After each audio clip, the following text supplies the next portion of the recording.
Hey folks, this is Matt once again. I'm coming out with the second and phew, sorry, unfortunately final James Bond film with Timothy Dalton, and that is License to Kill.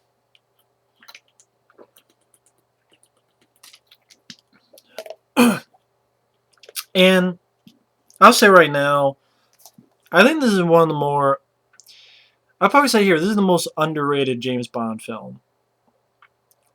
I'm not going to say it's my favorite, but I think it's a really good one. It's a really solid one. It's one that I don't really have any problems with. And this film, I do think it's underrated. It's not talked about much, and then when it is talked about much, it's kind of shit on and crapped on, saying, "Oh, it's not really James Bond. It's too grim. It's too serious. It hurt the franchise." Or it basically, this was a film that was the lowest grossing film in the series in the U.S. It only made like 30-some million bucks, and a lot of people did not like this film, saying it's not James Bond, it's not a James Bond film, which I disagree with. Just really, a lot of people took a shit on this movie. It got some good critical notices when it came out. Like even Roger Ebert, I think, gave it like 3.5 stars or something out of 4. But like nowadays, a lot of people try to take a crap on this, and I don't understand why. I do think this is an underrated film. Now, do I want to? This might be a long review because I want to defend this film a little bit because this is a really good one. I would say I like both of the Timothy Dalton, but I probably prefer this one. I like the plot. I like the direction they went with, which is, bottom line, James Bond's going after this drug lord played by Robert Davi, who does a great job as the bad guy, and who has a henchman played by Benicio del Toro, which is nice that they actually get interviewed in this 30-minute documentary on the film, that's cool.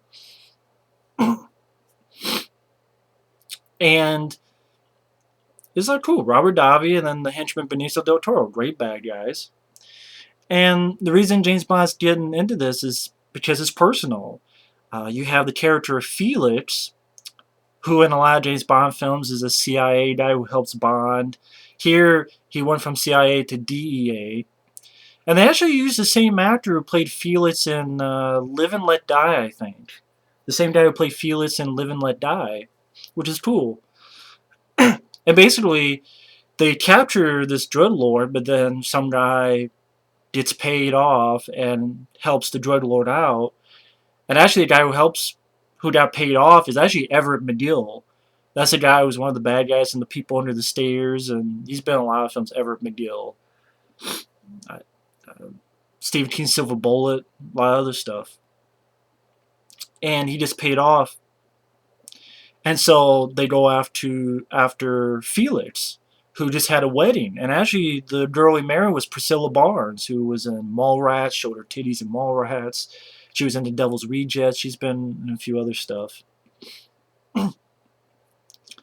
And they rape and kill her, and they maim Felix by dropping him amongst these sharks.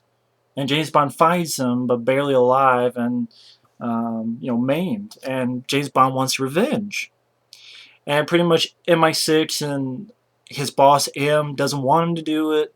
And they say, okay, fine, your license to kill is revoked, and you're out of here. And James Bond goes rogue, becomes a road agent, and goes after Robert Davi himself. Gets in contact with this woman who was pretty much going to be sort of a contact of Felix. This girl who was a pilot, and you realize, I think she worked with the CIA. I know she was a pilot, her character, played by Carrie Lowell, which I liked her. She was tough. First time she sees James Bond, they're in a bar, and she's carrying a fucking shotgun. And I thought she was really good. I thought she had a good... I think she's one of the better Bond girls, in my opinion. You also have Talisa Soto, who is Robert Davi's woman.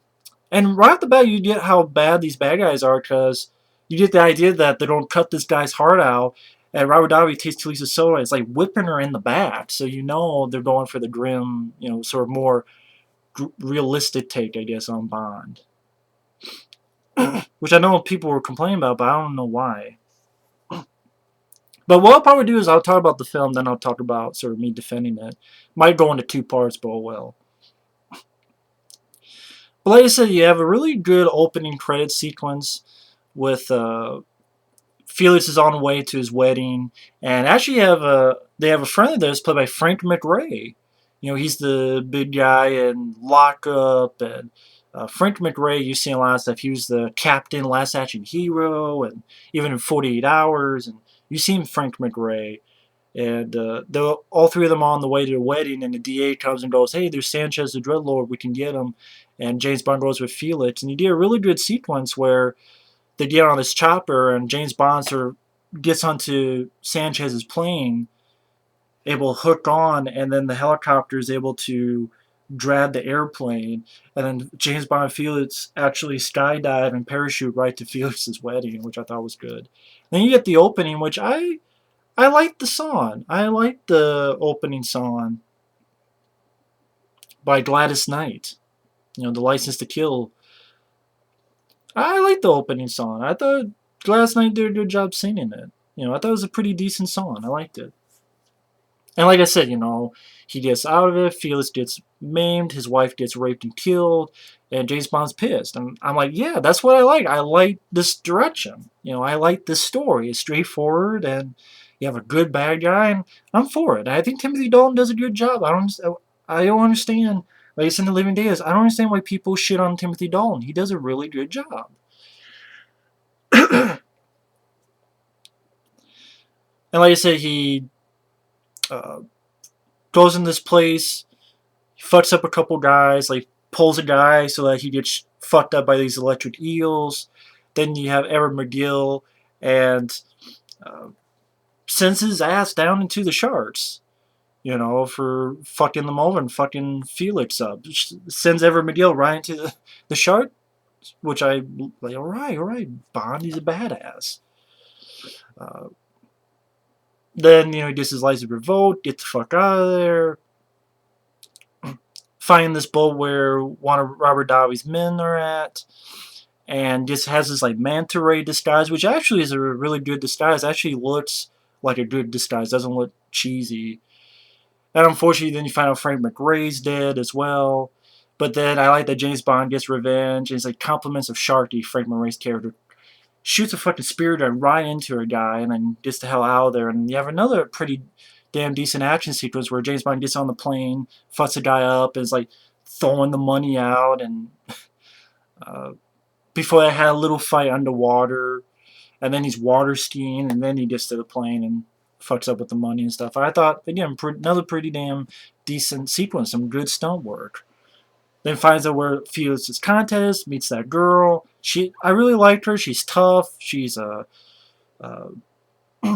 a damsel in distress. Does a lot better than someone like the girl on A View to a Kill. She does a really good job. She's tough, and I liked her performance.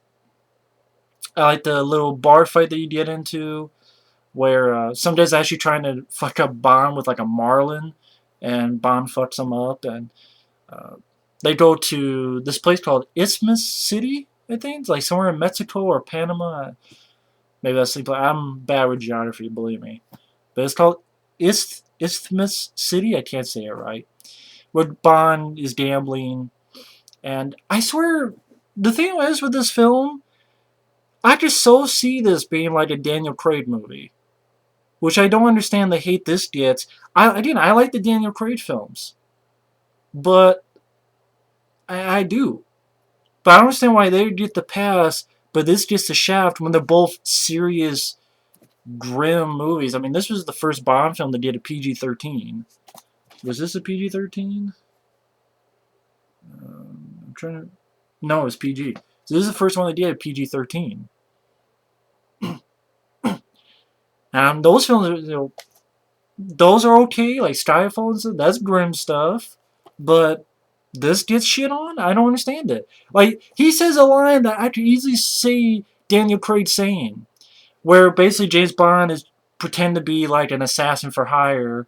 I know one of the people making it referenced Yojimbo a little bit, where he goes in, tries to be the assassin, tries to turn them on each other. I like that idea. I like this revenge idea as well. This is what Diamonds Are Forever should have been. And Diamonds Are Forever I have some goofy fun with, but think about it. The film before that, James Bond had his wife got killed by Blofeld. Then Diamonds Are Forever, right from the get-go, Bond's going after Blofeld. But then later on, one of the problems I have is, well, other than some of the goofy stuff like the two gay killer thing, is Bond kind of looks at Blofeld like, you gave me a parking ticket. Like, this guy killed your wife. Now, think about it. If that was going to be Sean Connery's last official Bond film, imagine how better that would have been if it was like License to Kill, where he was getting revenge for the woman who died, his wife being killed. Like, imagine Sean Connery as James Bond using the frame rate of License to Kill for Diamonds Are Forever. That would have been cool. That would have been really satisfying, but that didn't happen. So I like the frame rate. And like I was saying, there's a line where, Robert Davi goes, "You a problem solver?" He goes, "No, I'm a problem." What was the line? I want to say it right. No, I'm a problem eliminator. I just so see Daniel Craig say something like that. And then you have Q coming in. And I like what they do with Q. Like, first he gives him these things like a signature gun, which I swear to God, they had this in Skyfall. Only this is like a camera where you hold it. They've done this in a lot of films as well. It's not. I know they've done this in other films. I know, but it's a gun that they have, and then once it's fixed, only he himself can fire it. No one else can fire it. And I swear they did that in Skyfall. They had a gun that had a signature that only he could fire it. And like they did it first in License to Kill. Now maybe they did in other films before that. I'm not saying it's the first one, but I'm just saying like there's a Bond film that did it before, but only this one looks like a camera, but can kind of go into this weapon, which I like. And I like what they do with Q because they give him a lot of stuff to do. Like, Q is actually, I think this is probably the biggest part Desmond Llewellyn as Q had. And I like that. I like how they used him. Granted, he's not in it tons, but more than usual, which I liked. I thought that was really cool. James Bond, like, tricks him, like, him and Q and the others, like, help place this money on this one guy so that Robert Davi, like, gives Robert Davi motivation to check this guy out, thinks that the guy's stealing from him, puts him in this decompression chamber. Pretty violent. That's why PG-13, where the guy's, like, face decompression chamber, like, puffs out. Then it cuts, but you see, like, a spurt of blood. Like, he exploded. I'm like, ooh, shit, And other characters, like, you have Wayne Newton, which I like. Some people complain about, but he's like a televangelist. But he's like the middleman for Robert Davi and the other guys. Because what Robert Davi's doing is getting cocaine, making so that it goes into fuel so it can go out seeming like fuel, but you can redo it so it's cocaine again. Until Wayne Newton's a televangelist, and he plays a good bad guy. He did in Best of the Best 2, and he did with Adventures of Ford Fairlane. So he plays a good bad guy. He's not in the film too much. He's in it for a little bit, but I like Wayne Newton. I was fine with him in there. And then basically, one thing leads to another. He gets captured. He's hits something, so the place is on fire. Like the lab that they're making the drugs on fire. And then you have this line that I know my friend Effrey is a big fan of this movie. He talks about this movie a lot, and he talks about this line Robert Davi goes. He puts James Bond on this conveyor belt where he's going to get shredded, and Robert Davi says something like, "When you're up to your ankles, you don't obey me to tell me everything. When you're up to your knees, you'll kiss my ass to tell you." I think I fucked that up. It's like something like, when you're up to your ankles, you don't obey me to tell me everything. But when you're up to your knees, you'll kiss my ass to kill you. I think that's the line. I might have fucked it up, but it was a really good line. Robert Davi plays a great bad guy. But one thing they set up, Benicio gets pulled into the conveyor, gets shredded. Yeah, pretty violent for PG-13. You get enough. And you have this excellent ending with this tanker truck sequence where, like, they did a lot of this stuff for real, and how they did was interesting.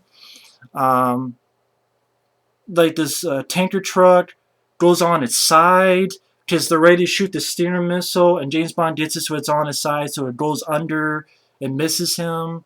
A lot of cool stuff, which I'll get to in part 2 of the review.